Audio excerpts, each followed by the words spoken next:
Recording in progress.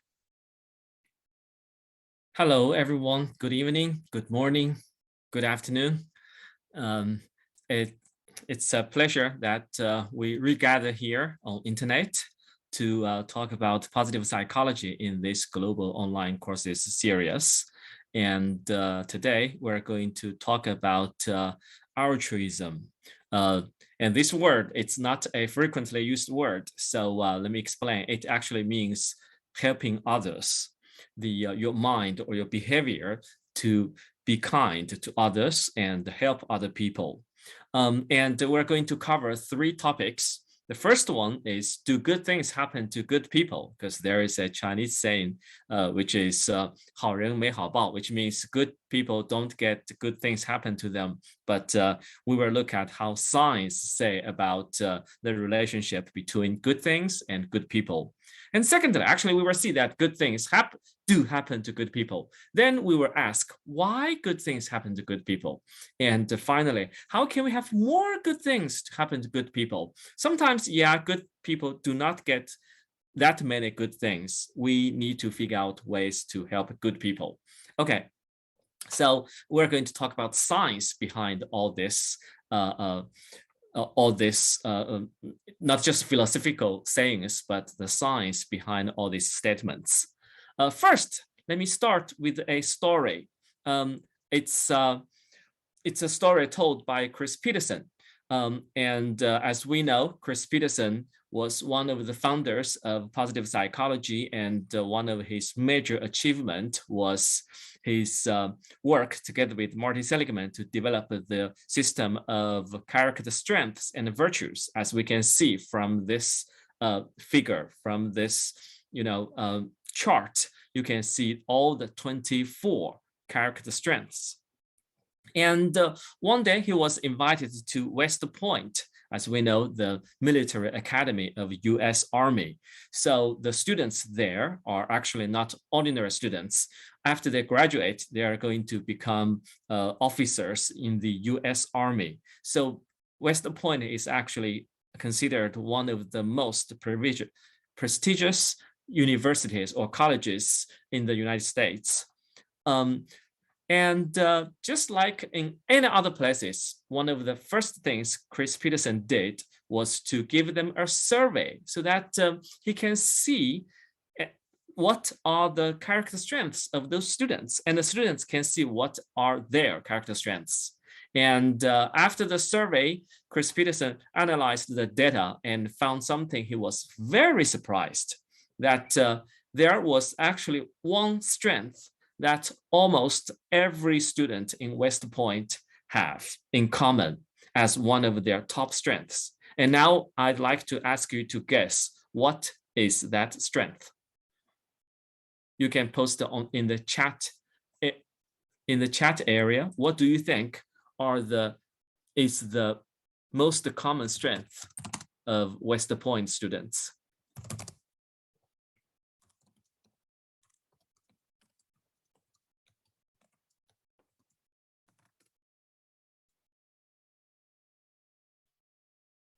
Can you see my message in the chat area?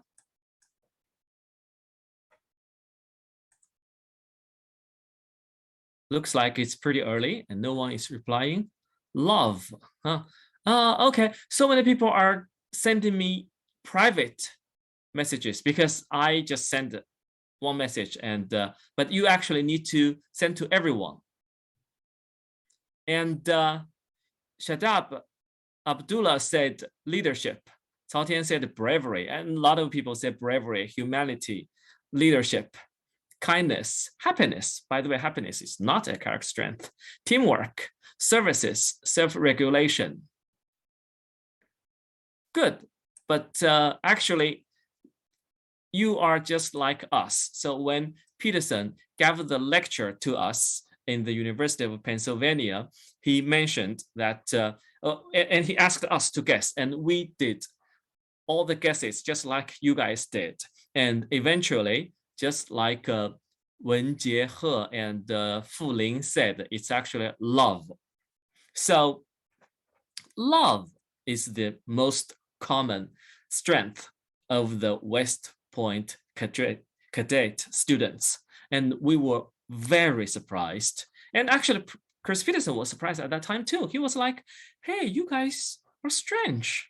You are, cadets. You are going to be army officers. And I found that the most common strength of you guys is love. And this really annoyed those students. One of them rose up and said, sir, did you ever watch Band of Brothers? You know the Band of Brothers? This is a TV series in the early 21st century. I think it's 2005 or 2001, something like that.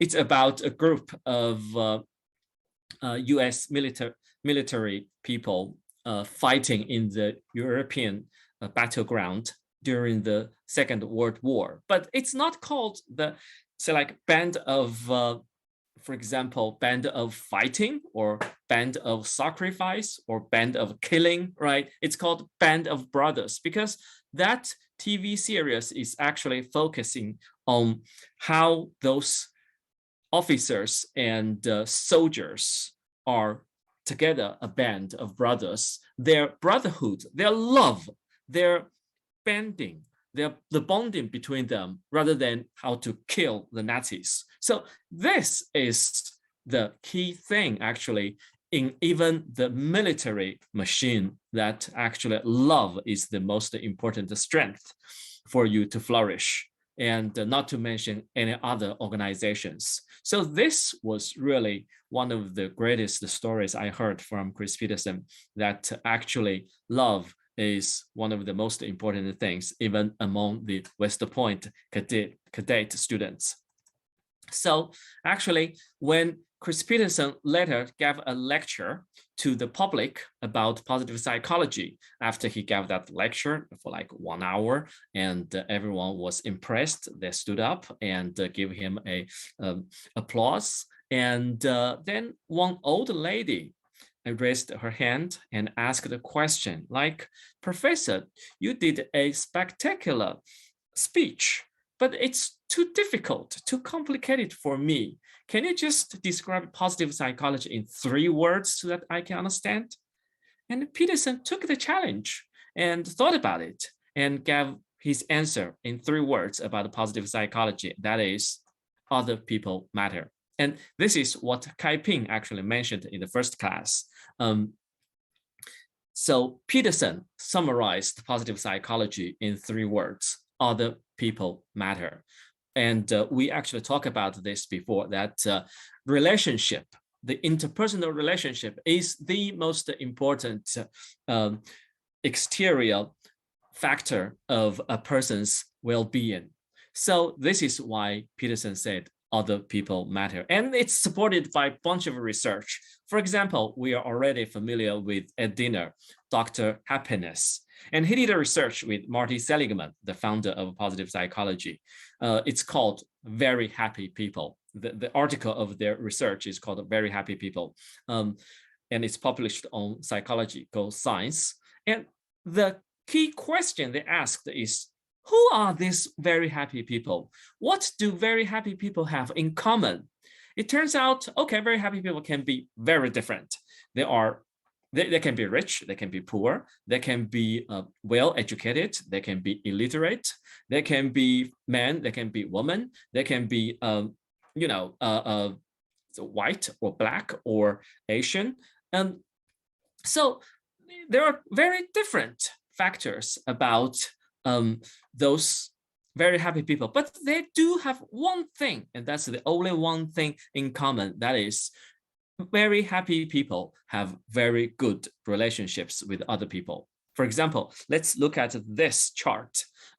They measured the happiness of unhappy people and average people, and also very happy people. They measured their interpersonal relationship. As we can see, no matter whether it's friendship or their family relationship, the relationship with their parents, their kids, their spouse, or their love, the romantic love, or the other people's evaluation to them, or the time they spent with others, it's always happy people represented by the yellow color here.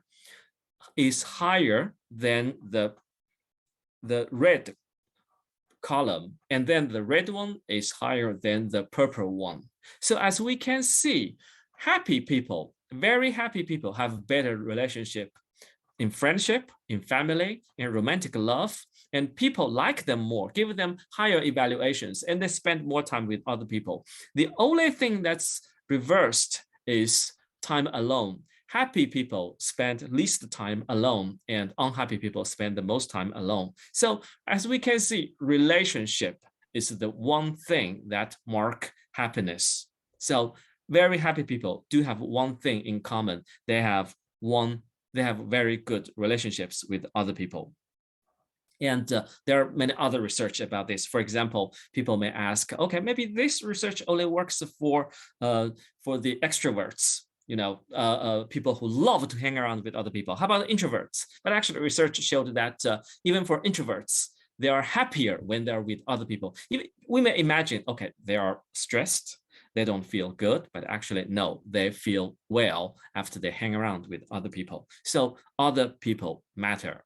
And there are a bunch of research, not only just like this. This is a correlational study. There are also causation relationships among relationship between other people and your happiness. For example, the topic of tonight, altruism, helping other people do make people happier. This is research done by the Harvard Medical School on patients with multiple sclerosis. Let's call it MS. We don't need to go to detail about this disease. Anyway, this is a disease which the nerve damage disrupts communication between the brain and the body, so that you can lose control of your body. For example, you lose your vision, you have pain, you have fatigue, and impaired coordination. And the worst thing about it is that it's non-curable. So far, human beings have not found the medication or any solution for this MS disease. The only thing the patients can have is to have some training or coping techniques to kind of reduce the symptoms, but the disease itself is not curable. So it's quite desperate situation for these patients. And what can I do? So Harvard Medical School, they developed a study trying to help those patients. They try to see whether a peer support intervention can help the patients. So they designed a study. Okay, they randomly assigned a group of patients into two groups. The first one is the peer support group, in which they will receive a phone call from another peer patient. So another patient who also has MS. And they got this phone call, they chat, to talk about their disease and give themselves some support. And group two is group counseling on disease coping. So it teaches you a bunch of techniques on how to cope with the MS disease. For example, what do you do when there's too much pain, and how to be mindful, etc. And since there's a group one, peer support group, there has to be a group of people. Those are also MS patients. They have to call the other, those peer patients. And since they are patients themselves, so it's not a big workload. They only need to call 5 to 15 peers each month, and 15 minutes each time. So it's not a big deal. It's like, 1 to 3 hours per month. So this is not a huge burden. And what do they need to do? They need to listen actively and provide compassionate and unconditional positive regard to others. That's it. They are not doctors. They cannot provide professional suggestions. They just listen and talk with empathy. After all, they both have MS disease. So the original design of this study is to investigate the effectiveness of peer support intervention. And as we can see, that is represented by the yellow bars in this chart, and the coping is the blue bar. But as we can see, there's no much difference. They are in some dimensions, the support group works better. In some dimensions, it's the coping group. So did the research fail?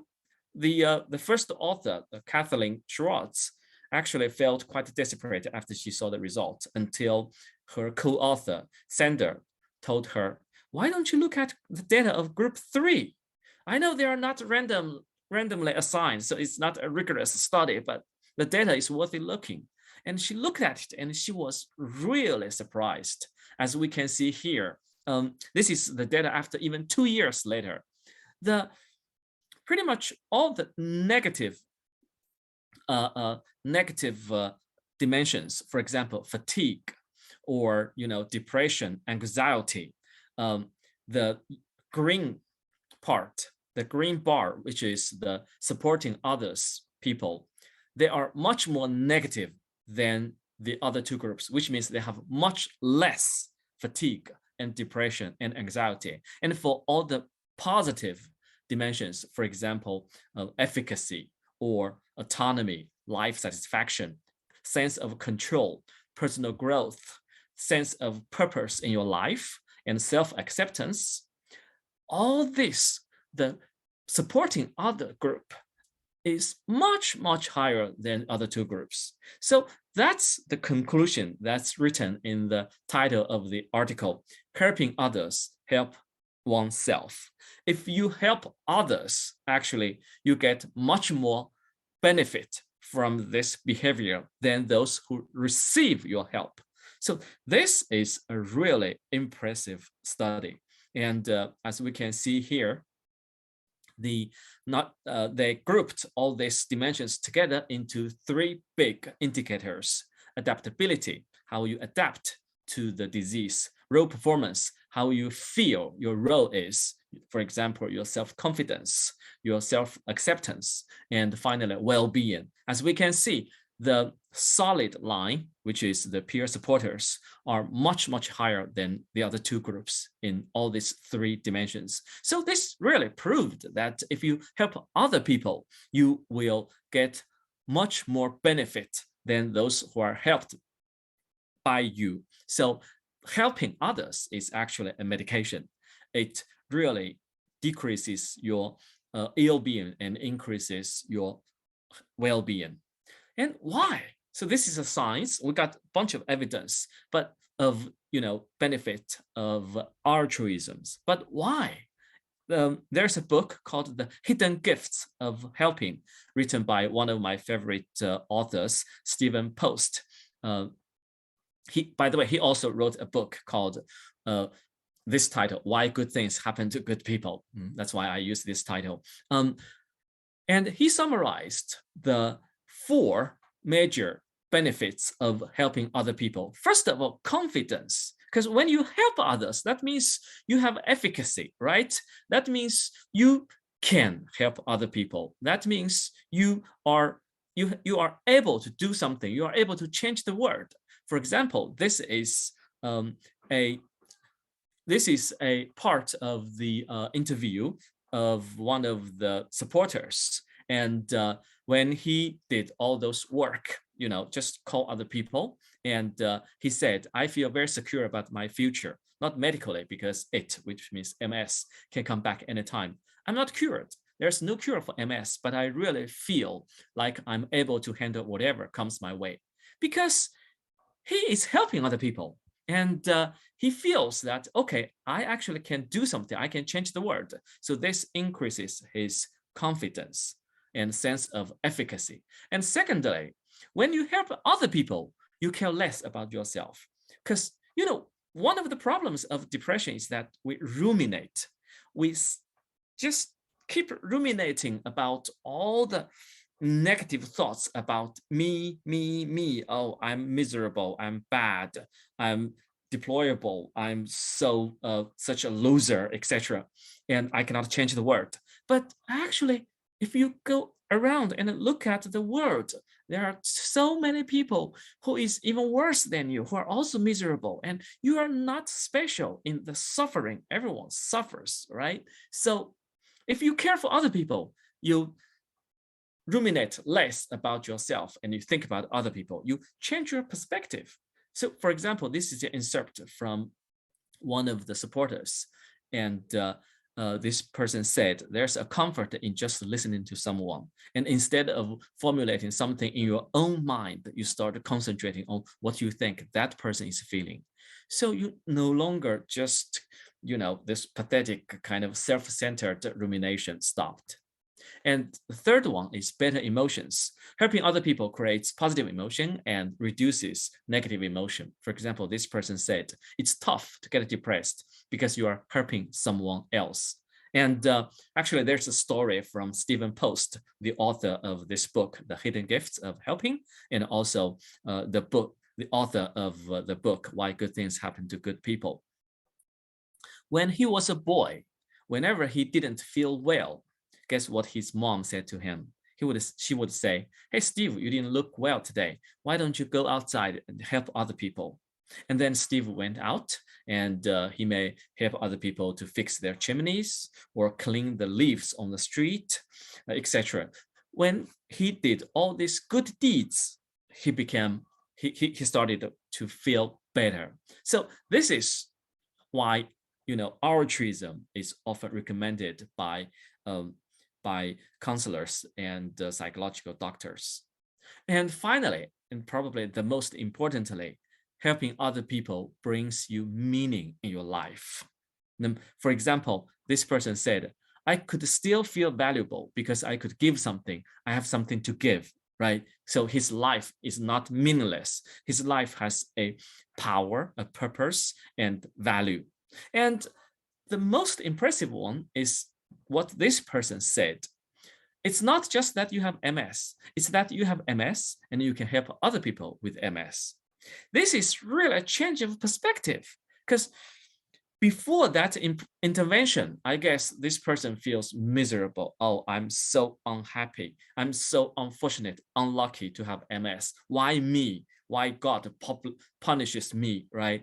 But after he did this, he was like, oh, there's a purpose for I having MS, so that I can help other people. So actually, this is a grace from the God that he let me have MS to serve a bigger purpose. This is really a great change of perspective. So he changed the fact of a thing that most people would consider as bad into a good thing. This is really brings huge meaning into this person's life. So that's why helping other people actually brings you so much well-being. And this can be explained also in evolutionary psychology, because we may ask, so why? Why helping other people will make us feel better, better emotions, and bring us meaning and self-efficacy, confidence, and also, stop rumination and care about other people? Because altruism is adaptative. This is a theory called reciprocal altruism. And this was proposed by Harvard psychologist Robert Trivers.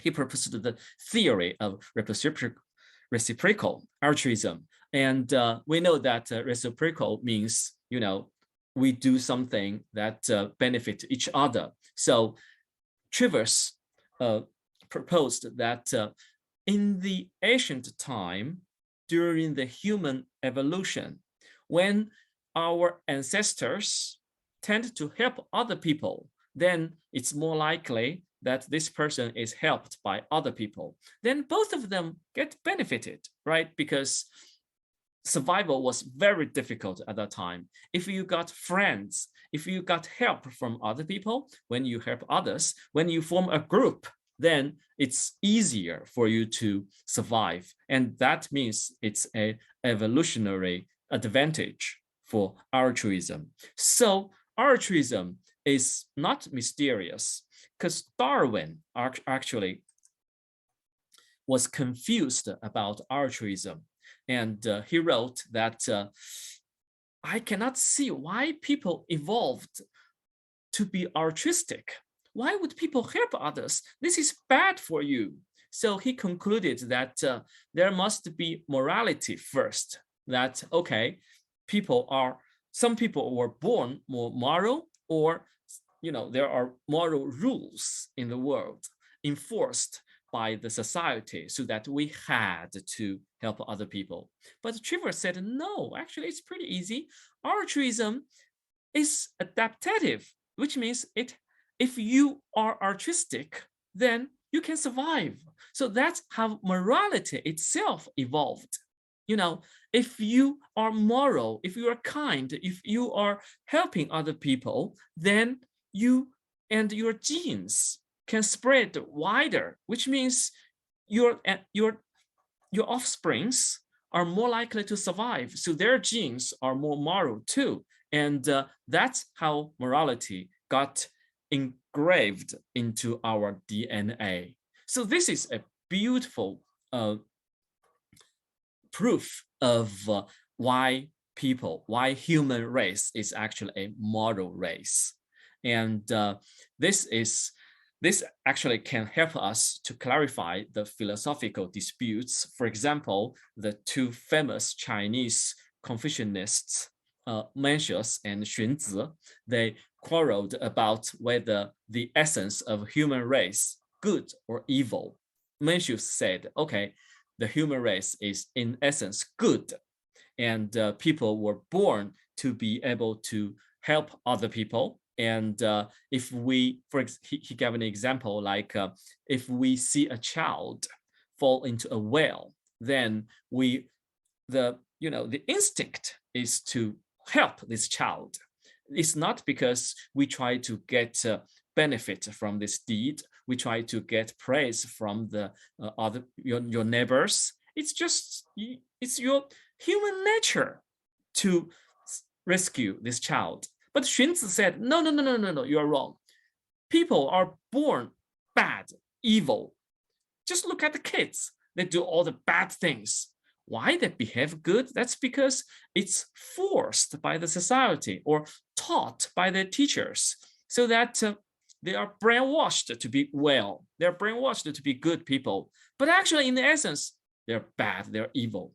Who is right? Well, we don't know.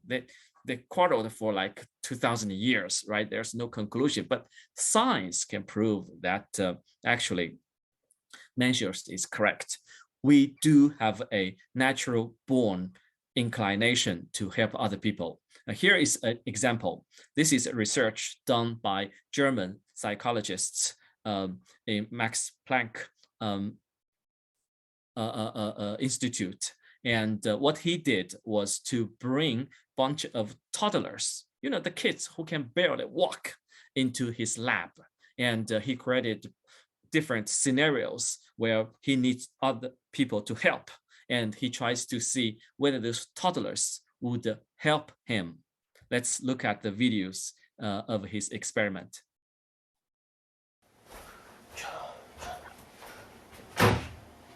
Oh.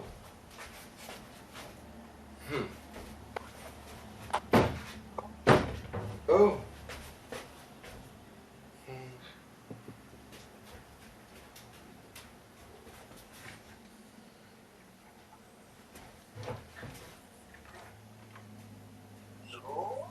So.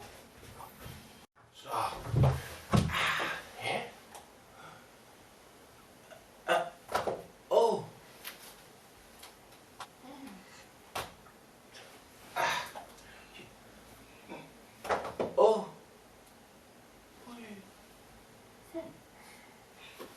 Oh.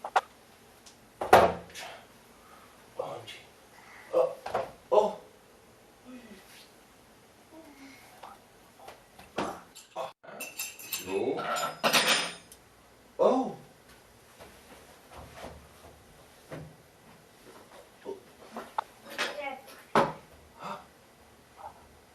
Ah, je sais pas, kann ich wieder umrühren. So. Einmal hier und einmal. Oh.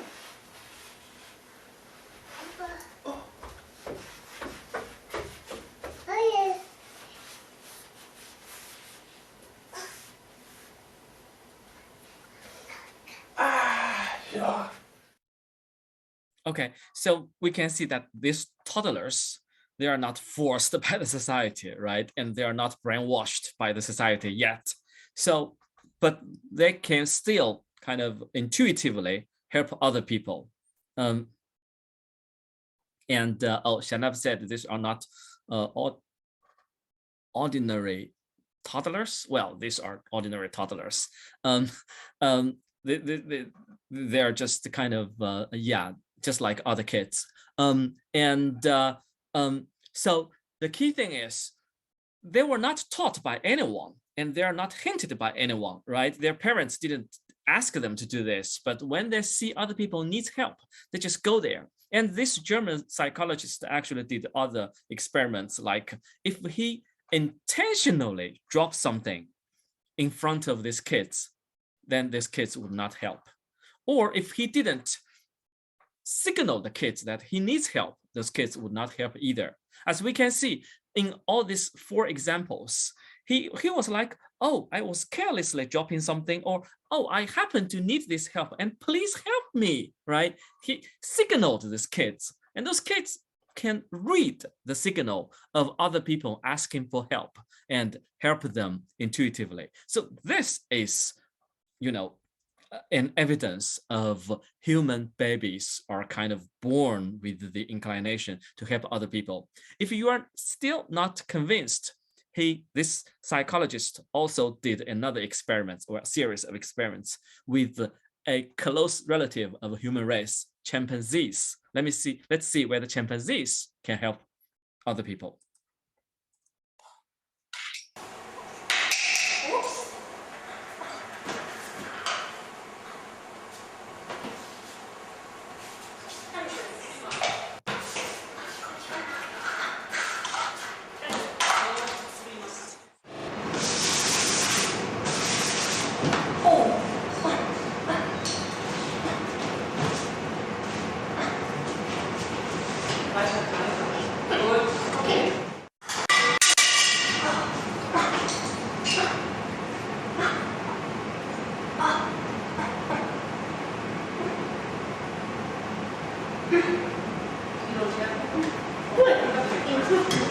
So as we can see, chimpanzees, they are definitely impossible to be taught or forced by the human race to help other people, right? But they can still understand other people's signal of needing help, and they would help the other people. So that means human race is born with goodness, born with altruism to help other people. And of course, this can be observed by the brain science. So scientists put a bunch of participants into the fMRI machine and scan their brains to see which areas are activated during some experiments. So they did 2 things. For some of the participants, they give them money, and this money is given to them so that they can they can have this money. And we can see the yellow part is when this area in their brains got activated. And then another group of participants, the scientists give them money and ask them to donate that money to instruct what charity they want this money to be donated to.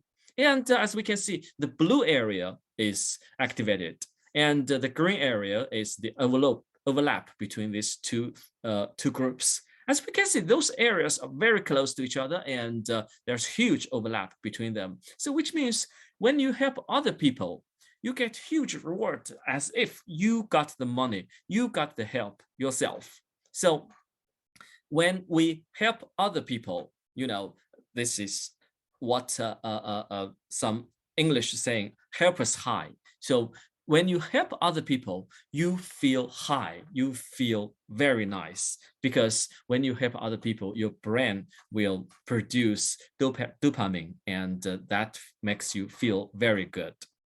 Okay, so then there's a bunch of research about, good things happen to good people, of course. For example, we'll just give 2 examples, 2 longitudinal studies, so that it's more than correlational.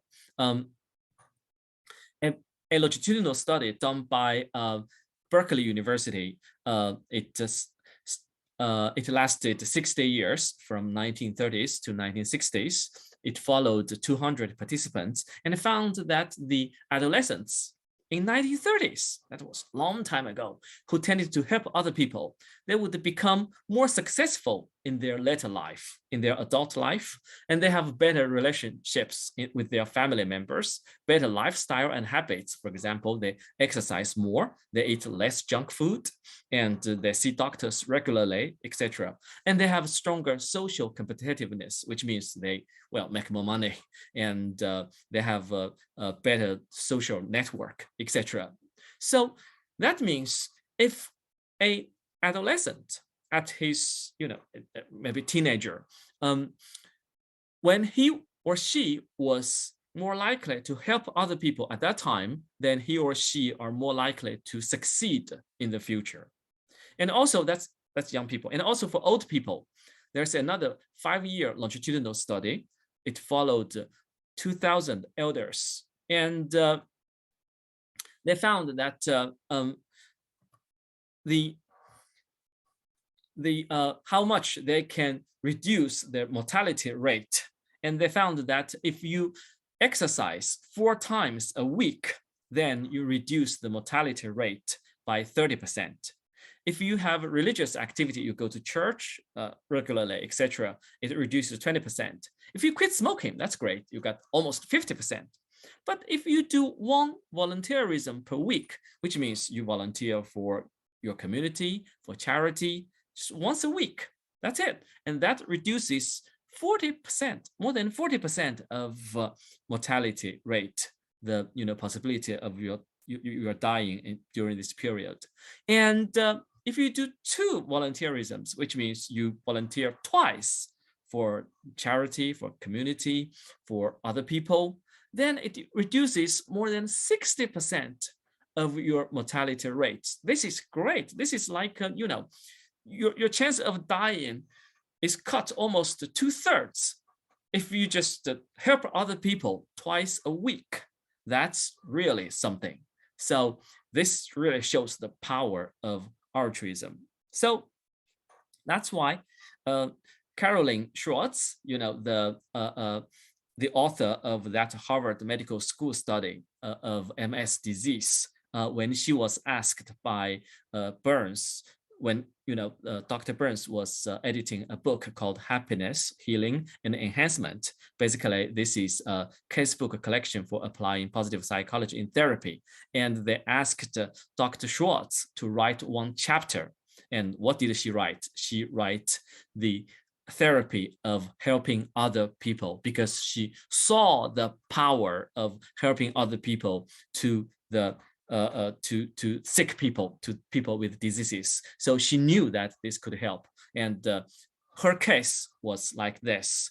There was a farmer in Australia called Brian Egan, and he was very unlucky that year because there was a huge drought in Australia that year. So he got bankrupt. He went broke, and he had a lot of fights with his wife. So eventually his wife ran away with his kids and his dogs. So he became, nothing. He has nothing and no family and no money. So he tried to kill himself, but failed. Then he went to see psychologists, the counselors, and counselors, after talk to them and give him a piece of suggestion saying, hey, Brian, maybe you can try help other people. Brian was like, are you kidding me? I'm so miserable. I'm so poor. Who can be more miserable and poorer than me? Who can I help? And the counselor said, well, try to find someone that you can help. I'm sure you can. So he went out and he saw, yeah, there are some homeless people in the town, because he lives in the farm. And when he went to see the counselors, they are in the town, and he saw, yeah, there are some homeless people. And he helped those homeless people by, offering them, hey, why don't you come to my farm to work? I cannot give you money, but at least I can give you food and shelter. The homeless people were like, yeah, that's a good deal. Let's go. So they went to his farm and helped him. And that's actually not very good for Brian too, right? Because that saves him money. He got kind of free labor.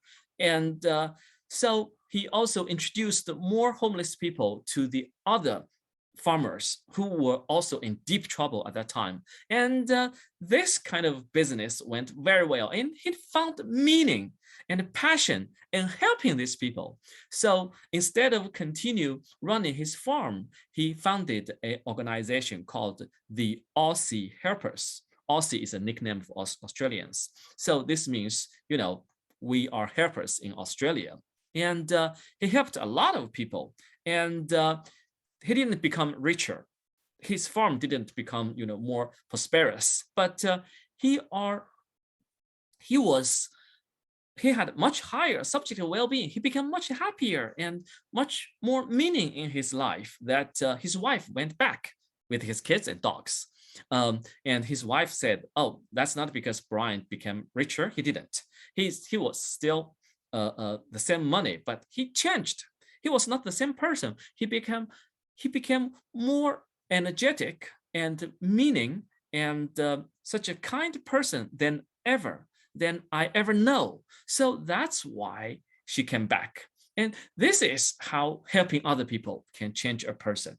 So as we can see, this is huge benefit of helping other people, not only just the science, the evidence, the data, but bunch of stories. So we got to help other people, right? And as described by Adam Grant, the youngest tenure professor in the Wharton Business School, he wrote a book called The Give and Take.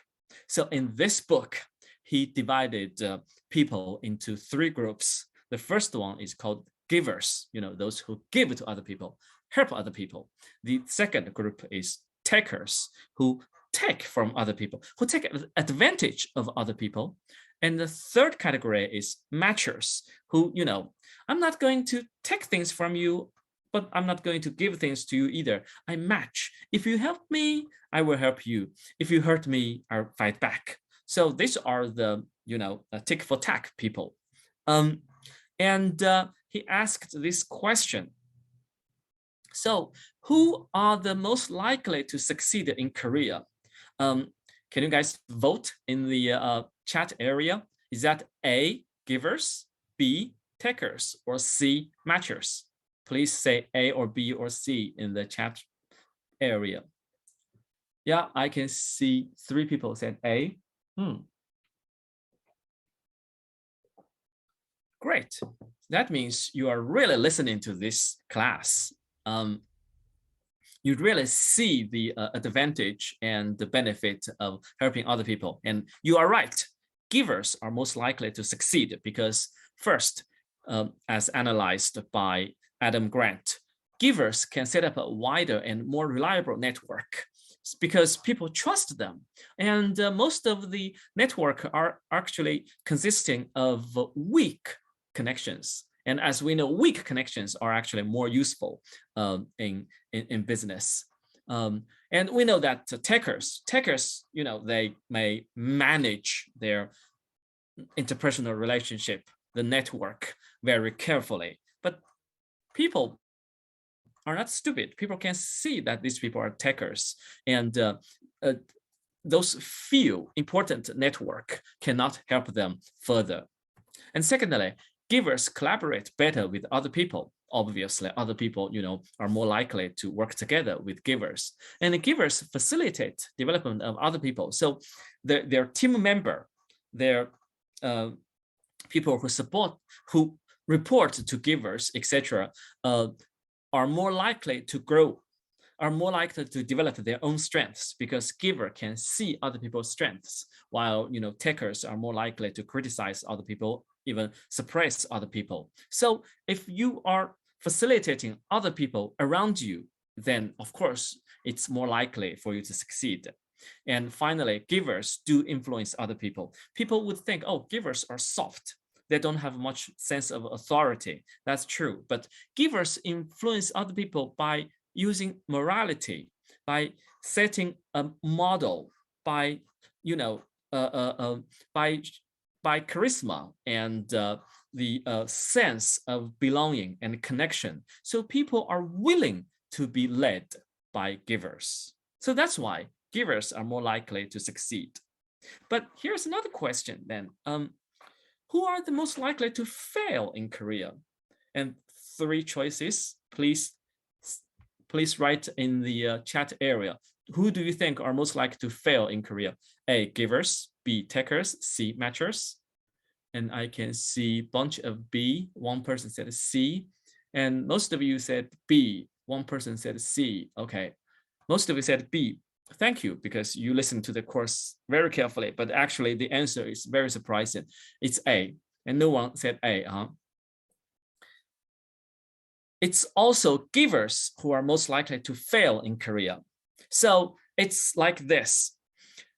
Takers and matchers are in the middle, and both the leaders, the great people, and the most miserable people are givers.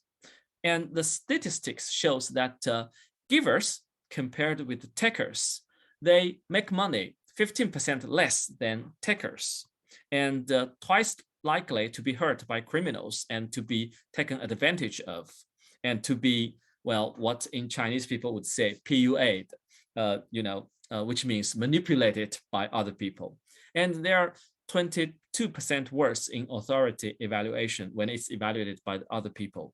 And that's because givers are reluctant to protest against the transgression. When other people take advantage of them, they're like, oh, okay, maybe it happens. Okay, I'll let you take advantage of me. Well, maybe this person needs help. And they're hesitant to defend their own interests. So givers have to learn ways to give. They cannot just give universally. For example, if that guy is a taker, do not help this person because he or she may take advantage of you. And if sometimes you need help, you need these resources yourself, your family needs to be fed, and you are giving this precious bread to other people. This may not make sense because the other people might be a taker. They may never pay you back. So givers needs to be more wise, smarter. Then they will succeed. Otherwise, they are actually more likely to fail. So here are the tips at the end of this course. I'm giving lectures. So here are 4 tips that I'd like to give to you. First, you can start from helping other people around you, which means you don't need to just help strangers. Sometimes we may think, okay, what's altruism? What's helping other people? Oh, you help strangers. There are some famous stories that, people help other strangers, etc. But actually, you can start helping other people around you. This is how altruism evolved in human race, right? If we look at this picture, our ancestors, they're helping each other. They're helping people in the same village. They're helping their neighbors, because the neighbors, the family members, people around you are most likely to pay you back. A stranger, they may never pay you back. I'm not saying you should not help strangers, but it's safer to help people around you, because in nowadays there's sometimes even danger, there are risks helping strangers. So you can start from helping people around you, but later, of course, you're welcome to help more people. And secondly, you can start from small altruistic actions. This is what I got from kids helping. I searched the kids helping in Google, and these are the 3 first pictures that popped out. And we can see it's small things, right? When we think about kids helping, it's not like big things. This kid, the first kid is, help tightening his friend's shoelace. And the second kid is trying to help his friend to stand up. The third kid is helping his mom to clean up the room. That's it. You don't need to do huge things. You don't have to donate tons of money or save the people. It's unlikely unlikely to happen every day anyway. So just do small good things. That's good enough. Don't try to do big things in the very beginning. And thirdly, remember, emotional support is helping too. So for example, when your friend is in trouble, you don't have to like, okay, let me buy you a present. Let me give you a gift, right? Or, oh, let me treat you a meal. Let me buy you some ice cream. You may feel better. Just emotional support is good. Just listen to this person. Listen to your friend with empathy. That's more comforting than any material support. And nowadays, we are not in the shortage of materials. We're in the shortage of emotion, of time, of empathy. So if you give emotional support, sometimes it actually means more than the so-called the real support. We're psychologists. We believe that emotional and psychological support is actually more important than material support, unless this person is in the trouble of huge, material need. So just by saying, hey, I understand you. I was there too. I can feel your pain. Oh, just talk. I'm listening. That's good enough. That's a helping.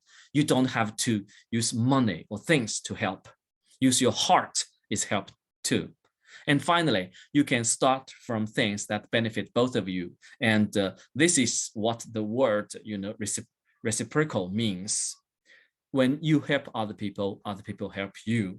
It's not like it's one directional. It can be bi-directional. After all, this is how altruism evolved from human race. So now let's do an exercise. This is a very interesting and one of my favorite exercise in positive psychology called reciprocal ring, which means we help each other. How to do that? We will divide every 4 people into a group. And in each group, you can take turn to tell others one of your wishes or challenges you face now. For example, oh, I want to lose weight. Oh, I want to learn psychology. Or, oh, I want to make a lot of money, whatever, one of your wishes or challenges you face now. And then other people can try to help. It can be direct help. For example, oh, you want to learn psychology? I happen to know some psychology knowledge. I can teach you. Or advices, oh, I don't know much about psychology, but I know there's great courses on the Tsinghua MOOC platform. Why don't you go there to learn psychology by yourself? Or, oh, I'm not losing weight, but I know some advices in losing weight, or I know some apps that can help you to lose weight. Or I don't have much money, but I heard that there's great books on how to make money, etc. Or the third one, emotional support. Yeah, I know losing weight is tough, and I'm with you. I'd like to support you in losing weight. Yeah. Or you want to, for example, you want to learn psychology. Yes, I want to learn psychology too. Why don't we team up together? Yeah, this is emotional support. So there are not just direct help is help. All kinds of help is help. So just try to help other people in any way you can think of. And one important thing is you have to leave your email address to each other to follow up. It cannot be like, okay, yeah, I know a great fitness coach. He can definitely help you lose weight. But after this group is ended, then you never meet each other. And then how can you give this suggestion to this person? So leave your email address to each other so that you can follow up with each other to help each other. All right, so it's 8:14. So can TA help me to divide people into different groups for 6 minutes? We don't. Well, let's do more time. Let's say 8 minutes. So each person can have 2 minutes. All right, and let's start, and we can come back on 8 minutes later. Thank you.